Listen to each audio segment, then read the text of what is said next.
With the Damian Lillard trade, a huge domino in the NBA has fallen, but it also means that there's going to be another domino that falls, and it's going to be an arms race to get him. That's right. Jrue Holiday is going to be the next big all-star that ends up getting traded by the Blazers. They don't really need him. So I'm going to look at 5 teams that need Jrue Holiday in order to take the next leap to be a championship contender. Now, these 5 teams, they might not necessarily do it, but I think these trades make sense for these teams in order to help take them up and improve their roster and their title chances. Now, this is in alphabetical order, so there's not a preference on one or the other. I'm just going to go straight down the line.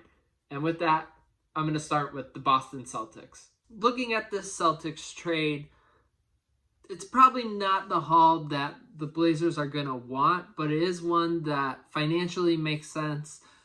If you're the Blazers, you probably want Derek White, but the Celtics are super high on Derek White, so they're probably not going to give him up. So that's why you have to have Brogdon in there with his 22.5. You put in Time Lord, and I threw in Peyton Pritchard to make the salaries work. You'd also probably have to throw in 2 firsts for this to work. The Celtics have most of their firsts, so I threw in a 2024, 2026. Just imagining Derek White with Jrue Holiday and then Jaylen Brown and Jason Tatum. That's a formidable lineup. And then you have Al Horford and Kristaps in there. That's a great top 5. That's a championship winning top 5 if you're able to get it. So I think that this trade makes a lot of sense for the Celtics. The Golden State Warriors, somewhat of a shocking, but when you really think about it, it's not. In this trade, they send out CP3. He can go fight with DeAndre Ayton some more and get agitated, or more likely try to get traded or cut and then sign on with another team. You throw in Jonathan Kuminga as another young player that the Blazers can hopefully develop. And then I also threw in 2 first-round picks. They can't trade any picks until 2026, so 2026, 2028 because of the step-in rule. I think that's a pretty fair trade for the Warriors. The Warriors are a scary lineup. You add Jrue next to Steph, and you have defense next to offense, and Jrue can just focus on that. That's a scary lineup, and you really have 6 starters there where right now, CP3, he's going to end up being the 6th man coming off the bench and providing some kind of spark there, but you'd much rather have Jrue Holiday, and I think giving up Kuminga and 2 firsts is a part of that tax. The Clippers are another team that I think could really benefit from having a strong lead guard out there. Jrue wouldn't really have to focus on offense. He'd be able to be the defensive stopper out there with Kawhi and PG. That's a scary team to play in the playoffs. Granted, Kawhi and PG can stay healthy. This trade, ironically, it brings Norm Powell and Rocco back to the Blazers. And you would throw in Terrence Mann, even though the Clippers apparently don't want to give him up.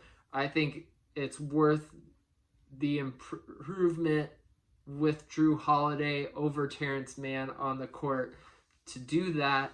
I also threw in Walker there just as to make the numbers work. And the Clippers, I think, have 1 first rounder they can throw out. You give them 2 pick swaps and see if that works. But I think that this would be a trade that probably the Blazers wouldn't do, but it is something that the Clippers would definitely want to do.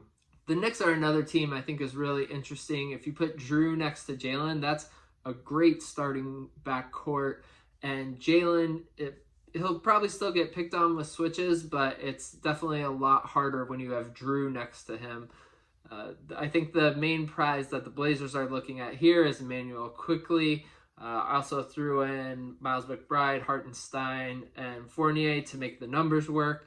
The Knicks also have a plethora of picks, so they could sweeten the pot even with 3 first rounders and still not blink, because I think they have something like 7 or 8 through 2030, and they would be in a really great position to help take them past the second round, if you ask me, in the playoffs if you put Jrue next to Jalen. Now here's where we get fun with the Philadelphia 76ers. Could they do a straight up trade?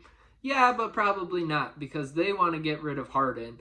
And to get rid of Harden, he would have to go to the Blazers, which the Blazers are rebuilding around Scoot. So they're probably not going to be interested in having Harden on the team. So this was where you bring in the third team with the Clippers, which, frankly, if I'm the Clippers, I'd rather have Jrue Holiday than Harden, but who knows with Kawhi and PG pulling the strings as background GMs. So, you send Terrence Mann, Korkmaz, Norm Powell, and Springer was a throw-in to make the salaries work to the Blazers. You have Marcus Morris and Jrue Holiday going to the Sixers, and the Clippers getting DeAnthony Melton and James Harden. I think the winner in this one is probably the Sixers. You probably have the Sixers sending some picks to the Blazers, and the Clippers might throw in some second rounders to sweeten that pot. I think this is a trade that makes sense for all the teams given what they are trying to do currently. The Sixers are able to put Jrue next to Maxey, and I think that's an intimidating backcourt in the East.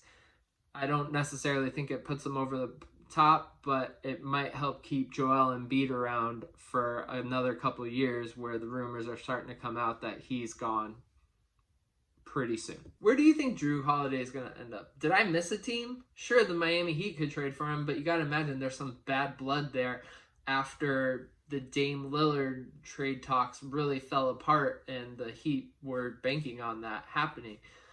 Does he get traded before the season? Does he get traded mid-season? Let me know in the comments.